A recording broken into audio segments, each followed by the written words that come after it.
Gente lanzando a niños por la ventana en un intento desesperado por salvarles la vida. Una imagen que da cuenta del infierno vivido en la torre Grenfell en Londres. Devorada por un incendio del que todavía se desconoce la causa, el balance provisional habla de 12 muertos, 74 heridos y muchos desaparecidos. Se sospecha que a estas horas todavía quedan personas atrapadas en su interior. ¿Qué tal? Buenas noches. Entre los supervivientes de esta tragedia, dos familias gallegas que vivían en esa torre y que han sido acogidas en casa de un matrimonio gallego que también reside en Londres. Muy afectados, cansados, porque xa tragaran moitísimo fume. Cando se estaban salindo o lume, xa estaban na casa, no piso deles.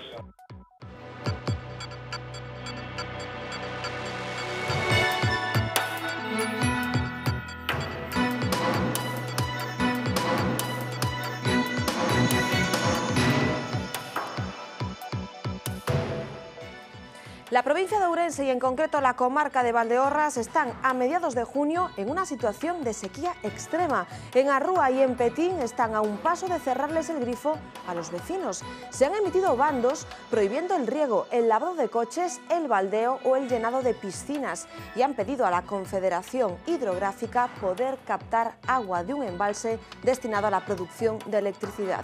Es la única solución a corto plazo y es que el verano ya está ahí y en estas dos localidades aumenta mucho la población. Non vamos ter auga durante un tempo, a ver se o próximo inverno é un inverno distinto ao que tuvemos este ano. A xente ten que entender que non se pode regar unha horta con auga da traída nun brau como este. Non teremos máis remedio que aproveitar o embalse para o noso depósito de cabecera para suministrar a Rúa e Petín. Objetivo, captar agua casi de donde sea. Muchos particulares recurren a empresas que se dedican a buscarla bajo tierra, porque allí donde no se percibe a simple vista puede estar ese manantial, ese acuífero o esa corriente subterránea que nos dé la vida. Son los llamados, ya lo saben, pozos de barrena, un método efectivo y asequible que hoy ponemos a prueba en tierras lucenses. No se esperaban sorpresas y tampoco las hubo. Pablo Iglesias fracasó en la moción de censura contra Mariano Rajoy. El líder de Podemos no consiguió ningún apoyo más de los previstos. Fueron 82 votos a favor, 170 en contra y 97 abstenciones. La jornada de hoy nos deja el intento de conciliación con el PSOE y la tensión en el debate Rivera-Iglesias. Además, como anécdota, uno de los hombres fuertes de Rajoy estuvo a punto de equivocarse en la votación. Tras adquirir por €1 el Banco Popular Pastor, el Santander busca ahora una manera de compensar a los inversores minoritarios que lo perdieron todo. Un intento por evitar la fuga masiva de clientes y también las demandas. La entidad presidida por Ana Patricia Botín estudia soluciones todavía sin concretar para los pequeños accionistas que fueron a la ampliación de capital de hace solo un año. Se calcula que hay unos 300.000 afectados.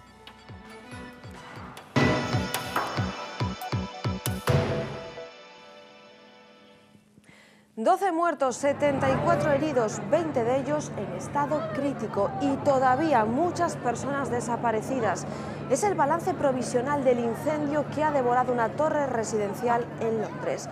Los bomberos han conseguido rescatar a más de 60 vecinos del interior del edificio, pero se sospecha que dentro todavía hay gente atrapada.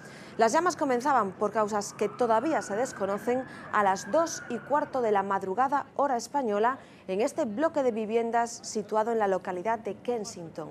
Del horror que se vivió dentro da cuenta el testimonio de algunas personas que vieron cómo varios adultos lanzaron a niños pequeños por la ventana en un intento desesperado por salvarles la vida. Gente asomándose y chillando o corriendo por los pasillos con linternas, atrapados por el humo. Algunos supervivientes aseguran que no saltaron las alarmas de incendio. La constructora del inmueble, que fue reformado el año pasado, defiende que cumplía todos los estándares de seguridad. Dos familias gallegas se salvaron de las llamas. Dorinda Suárez y José Costa, naturales de Malpica y Carballo, y Carmen Sánchez y José Vieiro, de Sada y Lorbé. Ellos escaparon in extremis y fueron acogidos por un amigo gallego que vive solo a 50 metros de la zona cero. Esto era lo que nos contaba hoy ese vecino, Toni. A primeira cousa, pois, chamaros por teléfono móvil. E, afortunadamente, pois, contestaron e que estaban salvos, moi afectados, cansados, porque xa tragaran moitísimo fume tamén. Parece ser que este amigo deles, o veciño que portugués que vivía aí, pois parece ser que viña do aeroporto ou facer un viaxe, non sei como, e foi cando se alertaron inmediatamente, foi cando xa o lume xa estaba, especialmente José Vieiro, me comentou que cando estaban salindo o lume xa estaban na casa, no piso deles. Eles tamén foron os que alertaron prácticamente, bueno, pois as poucas persoas que poderon ver ou chamar ás portas para poder salir.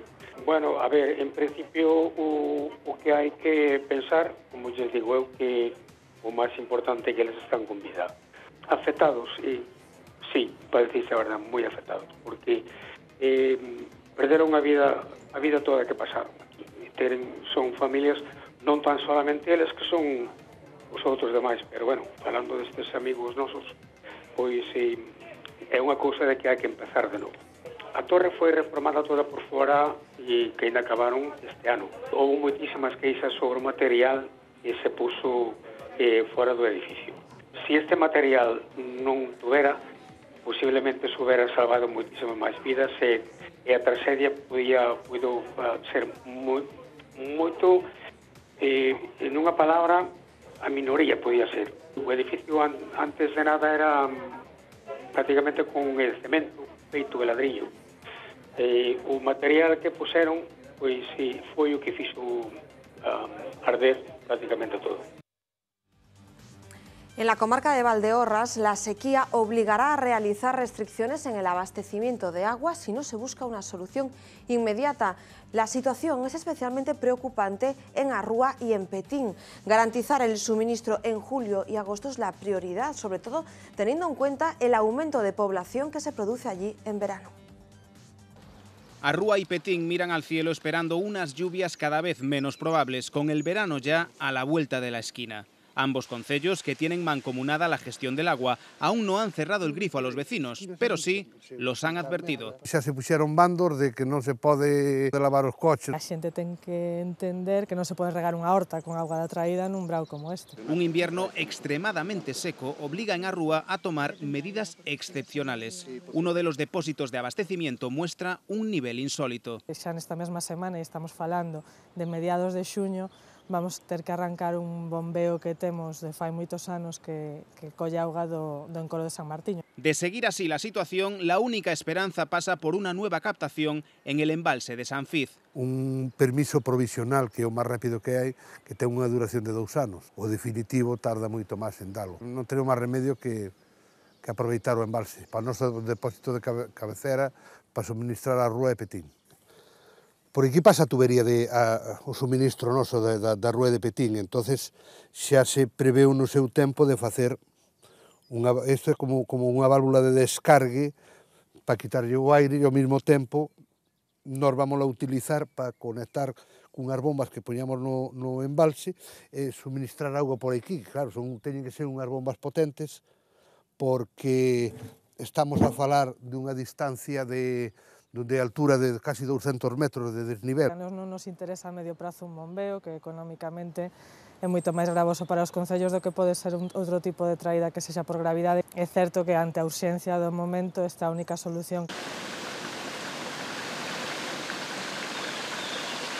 Chegado o momento, habrá que o mellor facer cortes e suministrar auga en certas horas. Até novembro é complicado que haxa auga en condicións, pois estamos a falar dun período moi complicado, son moitos meses. Bueno, a solución témola aquí. Para nós, para Arrúa e para Petín, a solución témola aquí. La cuenta atrás antes de las restricciones ya ha empezado. En estos casos, la esperanza también puede estar enterrada. Las empresas dedicadas a las perforaciones afrontan su temporada alta. Para ellos la sequía significa trabajo. Hoy buscamos con ellos agua bajo tierra. Utilizamos unha variña de salgueiro, que é un método máis tradicional e máis artesanal que se conoce por aquí. Pois normalmente, pois 1 minuto, 2 minutos, pois bueno, intentar buscar a corriente máis axeitada. Seguimos buscando, pois bueno, parece ser que así por aquí pois hai unha corriente importante. Sería casi o sitio máis idóneo para facer a perforación. Bueno, esta é unha ciencia un pouquiño pois antigua, básase un pouquiño nun efecto que pode estar relacionado pois un pouco ca radioestesia. Pois, bueno, as correntes da auga pois fan que a variña pois se inclina hacia abaixo. O paso seguinte é colocar a máquina no sitio marcado e iniciar a perforación. Pois facer unha perforación pode levar máis ou menos un día, día e medio, mediodía, depende da profundidade que haxa que perforar, e do diámetro da perforación que se necesite. Podemos chegar pois a perforar pois 150, 200, 100 e pico metros, incluso 300 en algunhas zonas de Galicia. Vai o martillo en fondo o primeiro e agora as prolongacións que se utilizan son uns tubos pois para ir prolongando basicamente a extensión do martillo. Agora, feita a perforación, temos uns 25 metros de perforación, terminamos de perforar e agora o que vamos a facer é extraer toda a columna de perforación pois para meter o que é a tubería que vai levar ao final o sondeo. Pois instálase unha electrobomba que é a que vai impulsar auga pois para cubrir as necesidades que demanda o cliente. Pois nestes momentos estaríamos falando aproximadamente de uns 2.500 euros terminado. Fanse moito, sí, sobre todo agora na temporada de primavera, verán e outono, pois sí, pois bueno, un ano de sequía como este pois é importante tamén para o noso sector.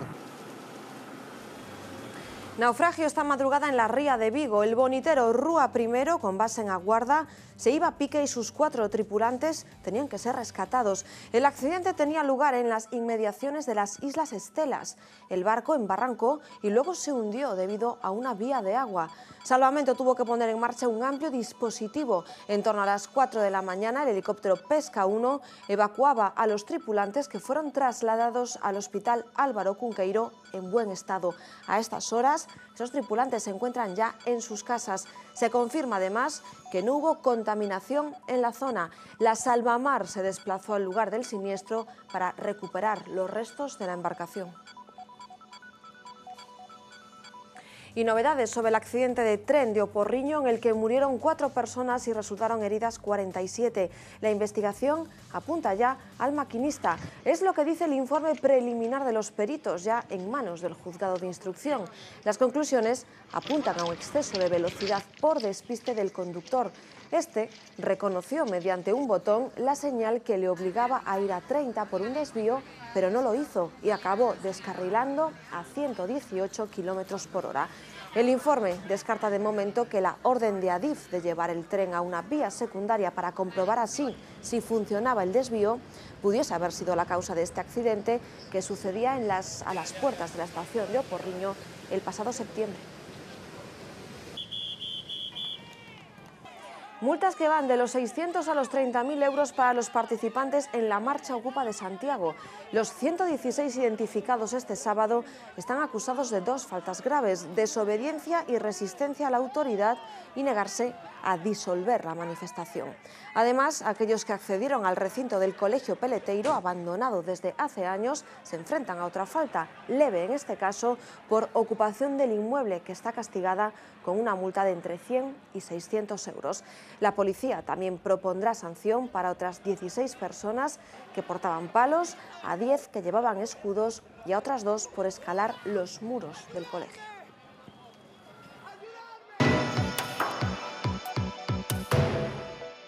Votos a favor de la moción de censura, 82. Votos en contra de la moción de censura, 170. Abstenciones, 97. Se entiende rechazada la moción de censura. Se levanta la sesión.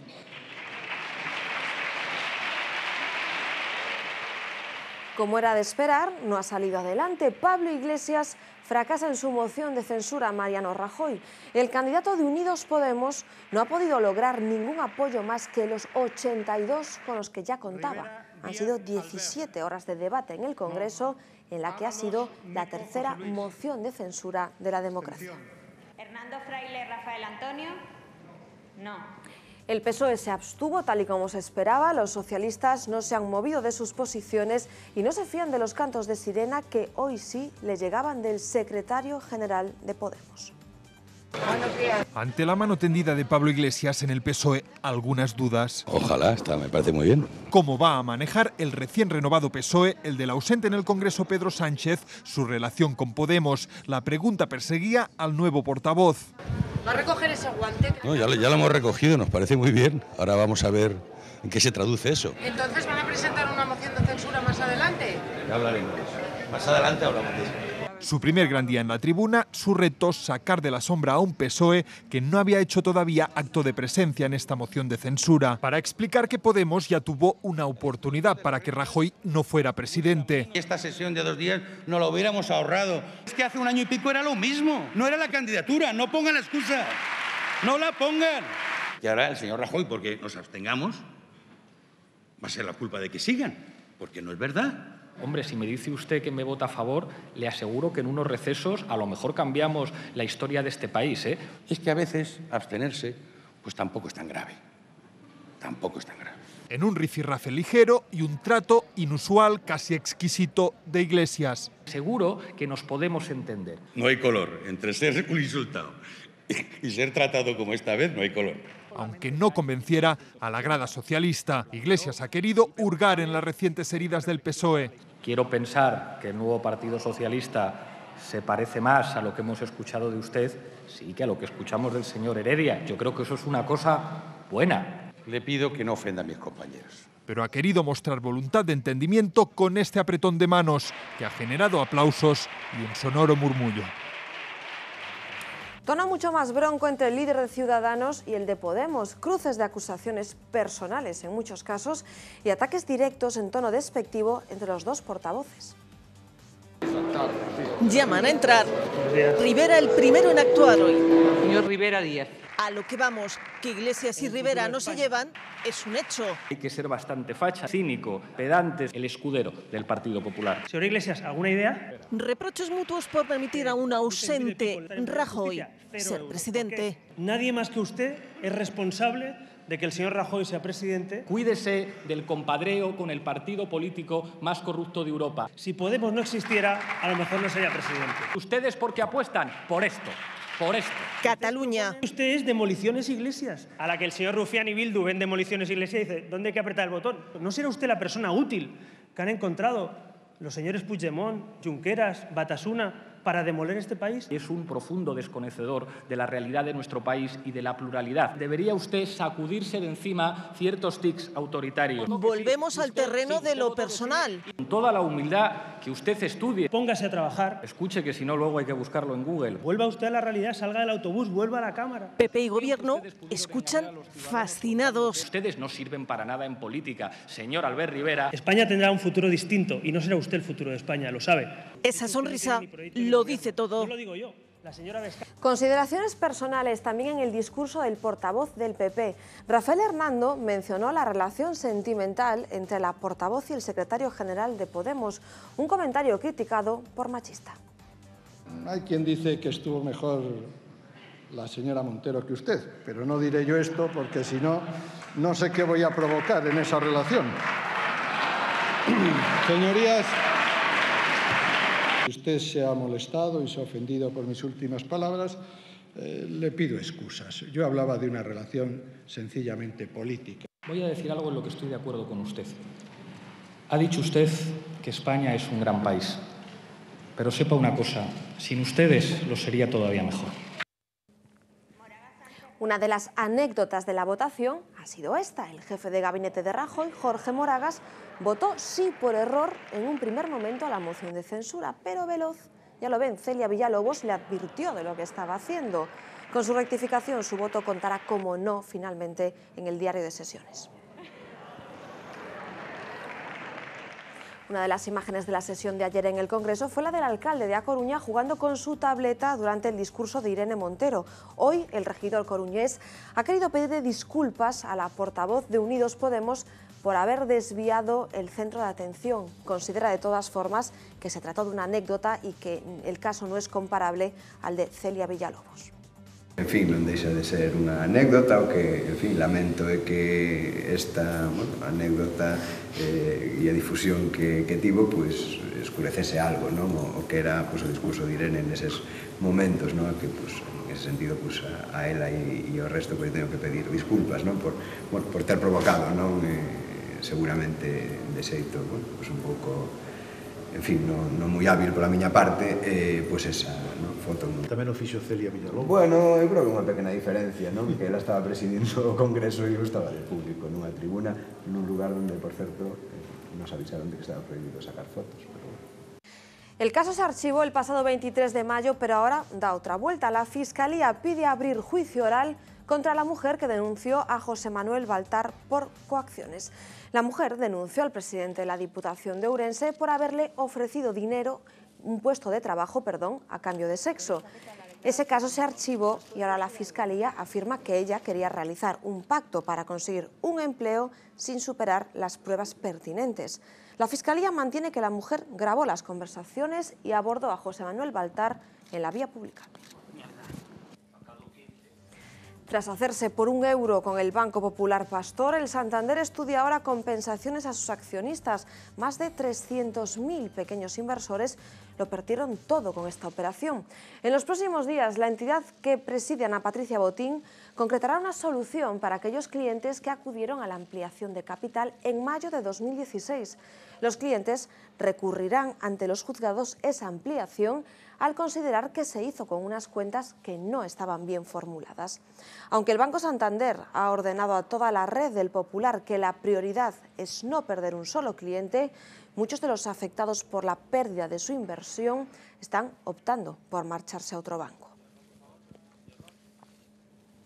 Se han embolsado 654 millones en 3 meses.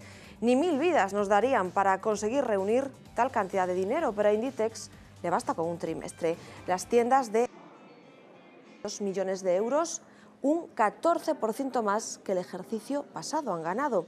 Eso significa que cada día que esos establecimientos abrieron sus puertas, facturaron 185 millones.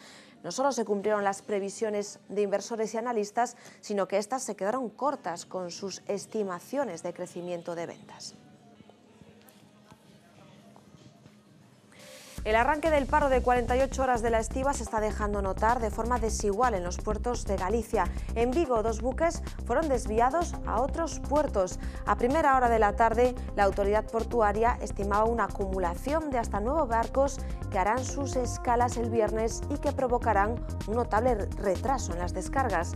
El paro afecta también a compañías como PSA o Maviva. En A Coruña no ha habido afectados. Segunda jornada del juicio contra el alcalde de Palas de Rey y su predecesor, Pablo Taboada y Fernando Pensado. Están siendo juzgados por acoso laboral y prevaricación. La denuncia la interpuso la secretaria del ayuntamiento, que hoy aseguraba que en 4 años solo pudo trabajar 4 meses. Durante la sesión fue desgranando las presuntas situaciones de acoso a las que fue sometida. Querían, según ella, apartarla de su puesto y nombrar a otro secretario accidental a pesar de lo ilegal de esa maniobra. Mañana comienza la vacunación gratuita contra la hepatitis A en los centros de salud para los grupos de riesgo. La Xunta ha querido aclarar hoy que no estamos ante una epidemia, sino ante lo que define como un brote. La enfermedad ha afectado a 22 personas en el primer semestre de este año. Se trata además de personas que tienen determinadas prácticas sexuales de riesgo. Aparece en Sigüeiro, sano y salvo, el menor de Betanzos del que no se sabía nada desde ayer. Iago Couceiro, de 15 años, cadete del Club de Fútbol Victoria de A Coruña, había sido visto por última vez en la ciudad herculina, en la calle de la Torre, en torno a las 6 de la tarde. Su familia informó de su desaparición a la Guardia Civil y los agentes empezaron la búsqueda con la ayuda de las redes sociales. Finalmente, los agentes lo localizaron en la estación de autobuses de Compostela. Impresionados se quedaron aquellos que ayer disfrutaban de la noche en A Chavasqueira, en Ourense. Sobre las 10, estos jabalíes se animaban a pasear por la zona, causando sorpresa entre los ourensanos que estaban tan cerca del Miño. La Junta acaba de contratar la realización de cursos gratuitos de conducción segura para 160 motoristas. Se empezarán a impartir desde septiembre en las 4 provincias. El objetivo es reducir el número de accidentes de este colectivo en Galicia. En 2016 perdieron la vida en nuestra comunidad 15 motoristas. En España fueron 214. Los nuevos modelos de PSA Vigo pillados en la carretera. El fabricante francés está probando sobre el terreno su próximo lanzamiento. Se trata de 3 vehículos comerciales que saldrán a la venta en otoño bajo las marcas Peugeot, Citroën y Opel. Un proyecto asignado a las plantas de Vigo y a Mangualde, en Portugal.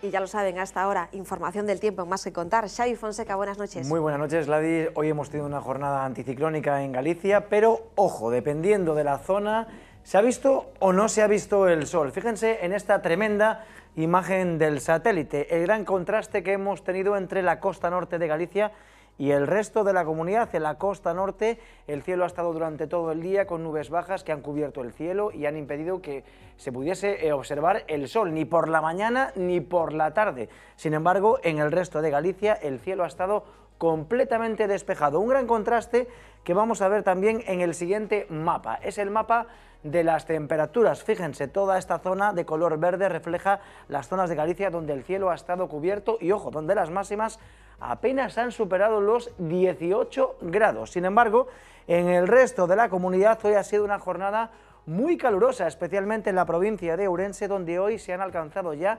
37 grados. Un gran contraste, como decimos, entre el norte y el sur de Galicia. ¿Y qué va a pasar a partir de mañana? Lo vemos en el siguiente mapa, es el mapa de las isobaras.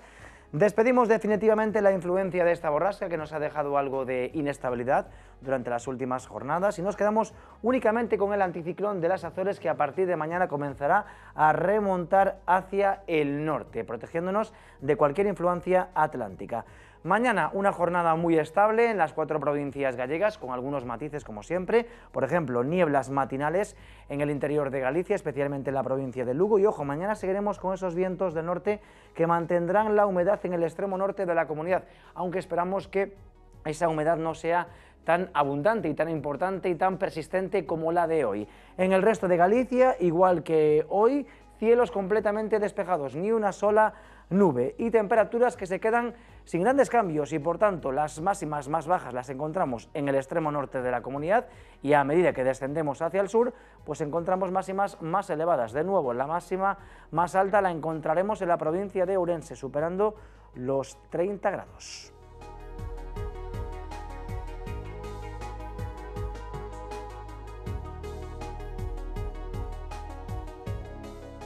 Hoy hemos conocido el Premio Princesa de Asturias de Investigación. Se lo han dado a los fundadores del experimento LIGO, que el año pasado han detectado las ondas gravitacionales, una de las predicciones de la relatividad general. La verdad, se lo han merecido.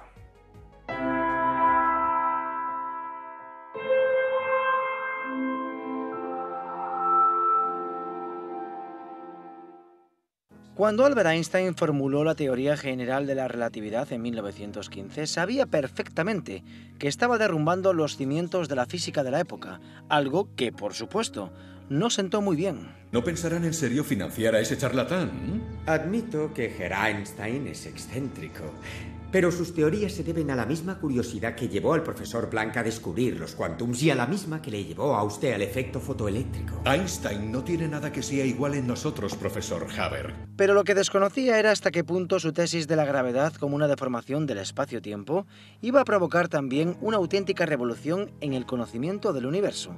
De pronto, empezaron a surgir predicciones y consecuencias de su trabajo. Por ejemplo, las ondas gravitacionales, mencionadas por primera vez en 1916. Como los cuerpos curvan el tejido espaciotemporal, deberían producir perturbaciones de la misma manera que lo hace una piedra en un lago. Eso sí, confirmar esa predicción no ha sido nada fácil. Tuvieron que pasar décadas hasta que se dio con la idea adecuada para localizar esas ondas. En los años 80, 3 físicos norteamericanos crearon el experimento LIGO, que trata de medir cambios en el espacio producidos por esas perturbaciones. ¿De qué forma? Pues haciendo recorrer a 2 rayos de luz la misma distancia. Uno de los fundadores fue Kip Thorne, asesor científico de la película Interestelar. Con él estuvimos en el último Festival Starmus. The important thing about Interstellar was it was an opportunity to inspire 100 million people about science. Kip Thorne también fue capaz de inspirar a cientos de jóvenes para participar en su proyecto. Y en septiembre del 2016, LIGO consiguió el hito histórico: registrar una deformación del espacio más pequeña que un protón, producida por una onda gravitacional generada hace más de 2.300 millones de años. La ciencia ha abierto una nueva ventana para estudiar el cosmos. It's the beginning of a whole new book to be based on a whole new kind of radiation. The analogy has been made, and I think it's a fair analogy, that we are doing now something similar to Galileo first turning an optical telescope on the sky and discovering the moons of Jupiter and other things in the heavens that could not be seen with the naked eye. It was the beginning of electromagnetic astronomy aided with instrumentation. This is the beginning of gravitational astronomy. En 2017 ha vuelto a detectar nuevas ondas gravitacionales procedentes de la fusión de dos agujeros negros que ocurrió hace 3.000 millones de años.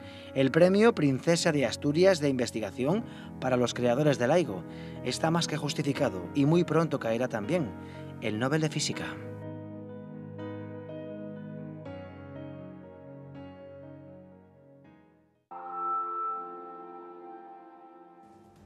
La obesidad infantil es ya uno de los problemas de salud pública más grave al que nos enfrentamos.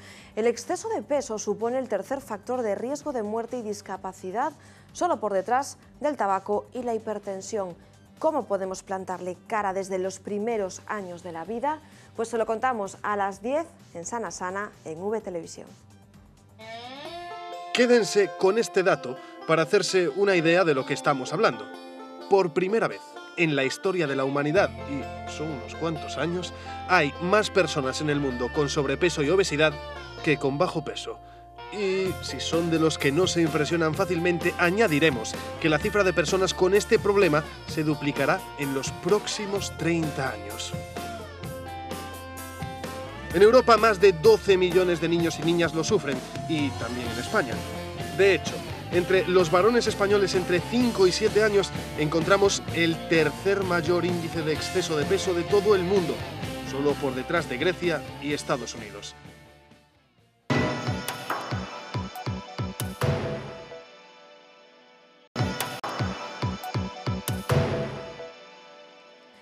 Xa llo contábamos ao principio deste informativo, varios concellos de Galicia limitaron xa ou avisaron con bandos que se vai a limitar o consumo de auga.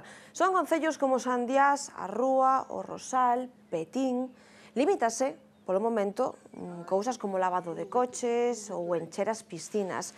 Iso polo de agora é que veñen os peores meses por diante, xa o saben. E o Bran xa está aquí, e neste tipo de concellos aumenta moitísimo a poboación.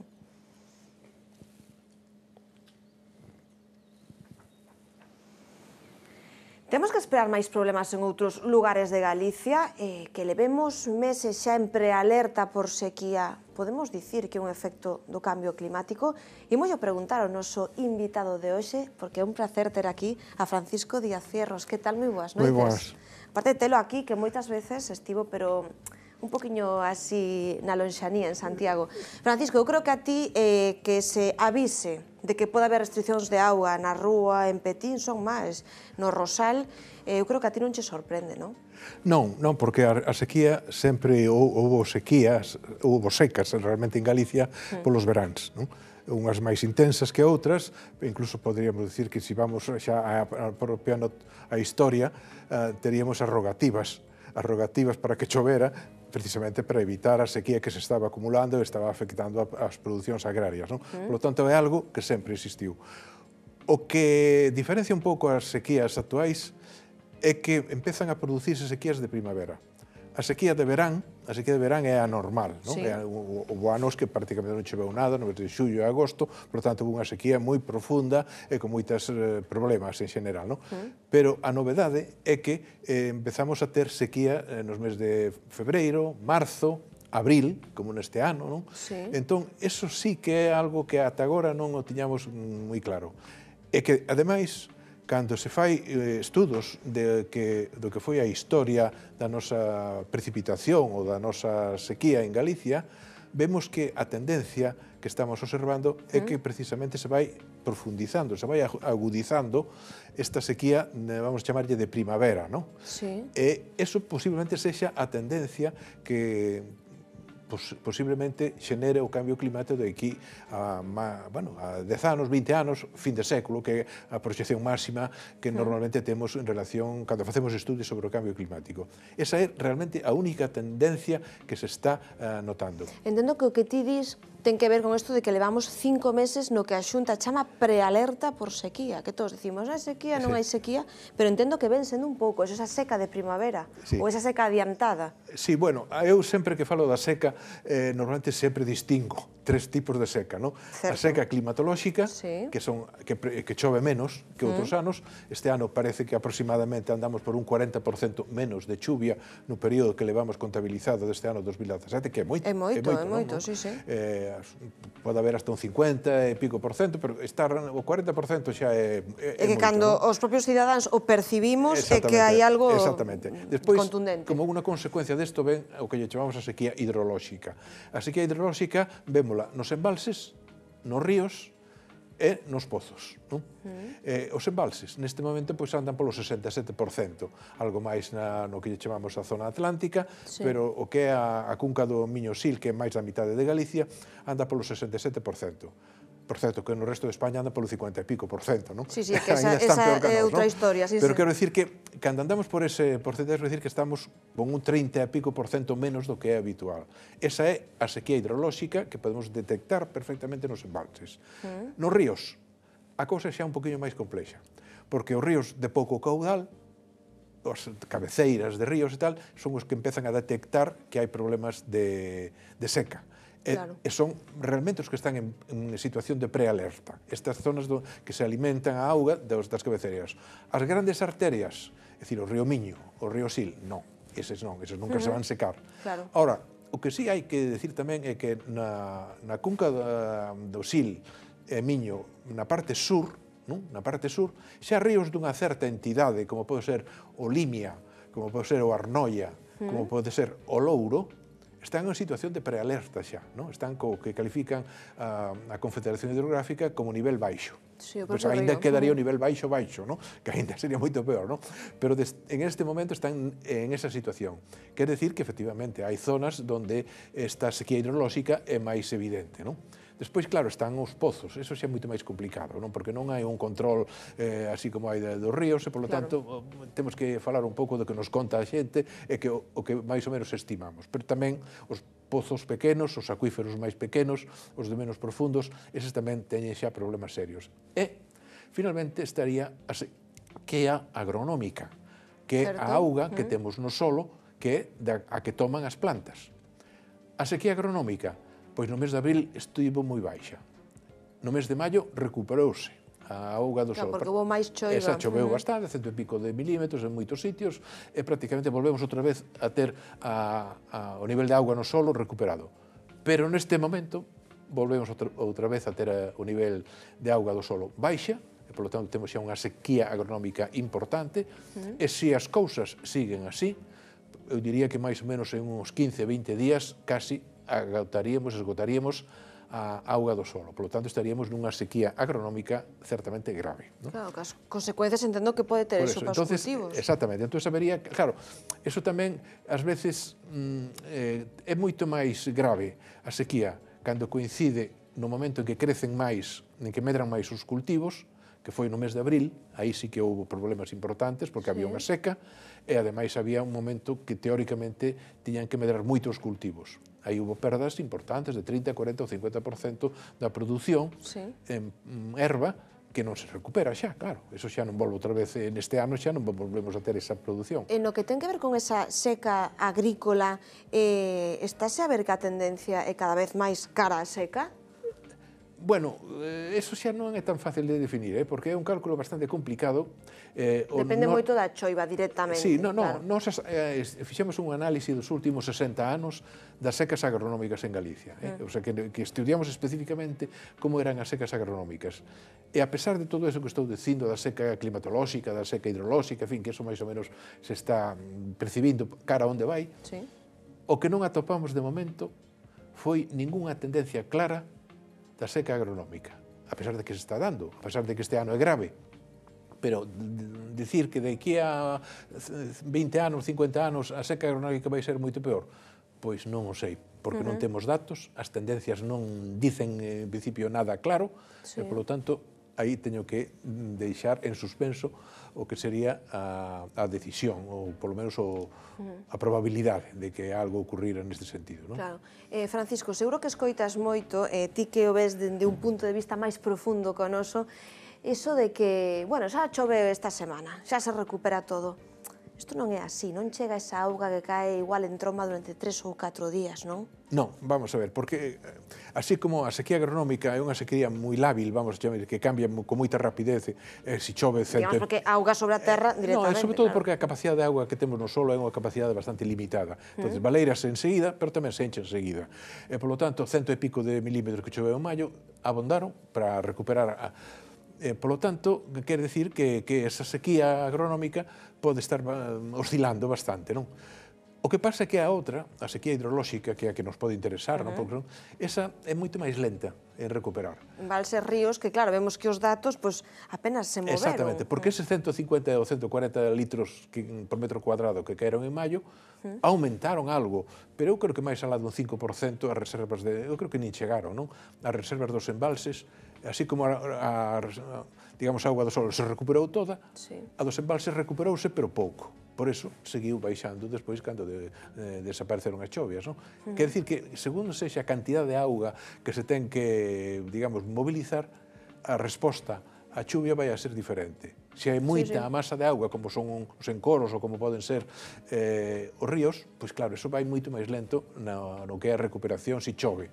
Quer decir que de aquí non podemos agardar ao verán que chova demasiado. Por lo tanto, o que chamamos sequía hidrolóxica pódese atenuar, pero eu creo que vamos a ter que apandar con ela, porque por moito que chova non creo que se recupere con facilidade. En cambio, a agronómica sí. Hai que dicir unha cousa, Francisco, eu non sei se aquí vou a tirar para casa, se os que somos do norte de Galicia pensamos que estas cousas de aviso e bando en Petín, porque vai haber restriccións, que eso só pasa no sur, no centro, no interior de Galicia, isto non ten nada que ver, non? Porque é certo que hai avisos de restriccións tamén en algúns concellos de Ferrolterra. Sí. Pero non ten que ver no lugar xeográfico no que este situado en Galicia, entendo. Bueno, algo ten que ver, o sea, digamos que o balanzo hídrico, é dicir, a disponibilidade de auga do norte de Galicia, sobre todo na Galicia cantábrica, pero Coruña, as Mariñas tamén están un pouco xa aliñadas, pero sobre todo o que é a Galicia que está mirando cara ao Cantábrico. Aí os problemas de falta de auga son sempre moito menores. Os máis agudos están na cunca do Miño do Sil e, sobre todo, canto máis abaixo nos vemos, o sea, por exemplo, Rúa Petín, o Barco, o Ourense, todas estas zonas teñen uns estiaxes moito máis fortes, moito máis profundos, e, por tanto, todos os problemas de falta de auga son máis intensos. Por lo tanto, o factor xeográfico incide, ademais, bastante. E despois, claro, hai algúns aspectos que estabas ti comentando, non? Que son xa problemas xa moi locais. Claro, en algúns núcleos. Exactamente, que a mellor as estacións de bombeo están infradimensionadas, non están calculadas para unha determinada poboación e agora non chegan, pero eso que a mellor non ten nada ou ten pouco que ver ca cuestión, vamos a chamarlle, hidrolóxica. Sí, eso o que pasou en moitísimos povos durante, sobre todo hai décadas, e, bueno, non pasaba nada, acababa esa auga, e, bueno, había que esperar. Francisco, eu entendo que o que sí non podemos dicir é que este tipo de secas son unha cuestión illada deste ano. Non. Entendo que isto ven sendo unha tendencia, non sei se hai que ir moitos anos cara atrás. Dá esa sensación que estes termos de hai seca en Galicia, falabasme antes, vostedes non o veron, de que en 2012, é certo, tamén se falou que había moita falta de auga en Galicia. Houve máis falta de agua que agora, neste momento. O sea, en 2012 foi aínda máis grave que este ano. Isto nos dá sinais de que hai algún problema? Home, é un pouco arriscado, porque o único dato que temos de que vamos a peor en cuestión de seca é o que chamei hai un momento a seca de primavera. Esa seca de primavera parece que sí, que hai unha tendencia, que evidentemente un ano non di nada, pero nun conxunto de 10, 15, 20 anos sí estamos vendo que hai unha tendencia que vai a cousa a peor. O sea, que nese sentido sí que parece que hai unha tendencia evidente. O que non parece nada claro é a seca máis importante, máis profunda, que é a de verán. Así como os modelos que falan do que vai a ocurrir en España, no Mediterráneo en xeral, claramente inciden en que a seca de verán vai a ser cada vez máis grave. Aquí en Galicia eso non o atopamos. Non o atopamos probablemente porque os climas atlánticos non teñen tan clara esa seca. Galicia é unha especie de encrucillada entre o Atlántico e o Mediterráneo, e, polo tanto, esa seca que todos, máis ou menos todos os países do Mediterráneo están agardando e se están de alguma maneira preparando cara a ela, e que todos os modelos do cambio climático coinciden en que isto vai a ser así. En Galicia eso non está nada claro. Non podemos decir que camiñemos na mesma dirección. Pero vostede que ti que eres un gran estudioso do cambio climático, pero os que estamos fora de investigación e da ciencia, que cousas podemos ver no noso entorno ou dicir na nosa memoria, sobre todo os que teñan máis idade, que podamos dicir, sí, isto foi polo cambio climático, ou isto é unha cousa tamén que se verá en Non, bueno, o cambio climático donde é moi evidente en relación coas temperaturas. En relación coas temperaturas, por exemplo, algo que é moi claro, moi visible, os días de neve.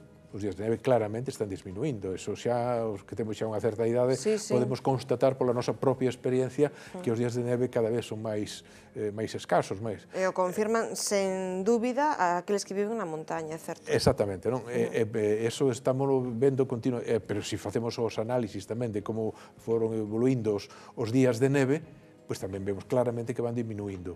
Por qué? Porque hai un incremento da temperatura. Hai un incremento da temperatura que se demostrou prácticamente en todos os observatorios de Galicia, e, polo tanto, máis ou menos, porque en algunhas zonas se incrementa máis, en outras un pouco menos, eso é máis que evidente. O problema é, precisamente, o relacionado coa precipitación, coas secas. A variable precipitación é unha variable moi complexa, moi difícil de predecir. De feito, incluso, non só a nivel de Galicia, sino a nivel xeral do que son as predicións do cambio climático, as de temperatura, todos os expertos internacionais, o panel internacional do cambio climático, que é o organismo que decide sobre isto, di que o incremento da temperatura é claramente unha cuestión que está afectada por o hombre e que vai medrando cada ano máis. En relación coa precipitación, pois que hai cambios, quizáis os que se están manifestando últimamente como máis parece seguros son as situacións extremas, o sea, xa non tanto unha tendencia máis ou menos, sino que os días de moita chuvia e os días de pouca chuvia se van concentrando. Iso parece que sí, que se está cada vez máis confirmando que esa, digamos, deriva cara aos extremos é algo que vai a caracterizar a choiva e, polo tanto, o clima e as consecuencias que se poden derivar dela. Francisco Díaz Fierros, moitísimas grazas por estar hoxe en Más que Contar, ademais aquí, tan preto.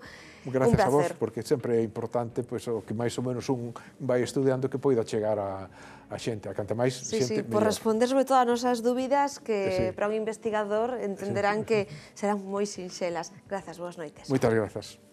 Estaban a practicar kitesurf nunha praia de Cesantes, xa saben, e a súa intervención salvoulle a vida a 5 bañistas en apuros o pasado domingo. Pode que haxa quen lle sorprenda que os héroes do kite usen arenais como ese para poñer en práctica a súa afición, pero certo é que ali disfrutan e fan disfrutar de imaxes como estas.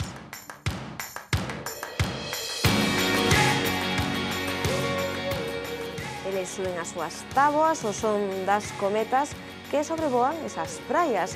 Con elas ofrecen unha retaíla de saltos espectaculares, chegan a elevarse varios metros sobre a auga. Aínda que este deporte é relativamente reciente, o primeiro sistema patentouse no 77 e os historiadores sitúan os seus antecedentes xa no século XII en Indonesia e en China. Isto xa a modo de anécdota. Ali usábanse cometas para remolcar embarcacións pequenas e hoxe un deporte que ten centenares de adeptos en Galicia e que nos deixa estes auténticos bailes sobre a auga. Xa lles decimos, estes días celebramos que o domingo salvaran eses bañistas encesantes en Redondela.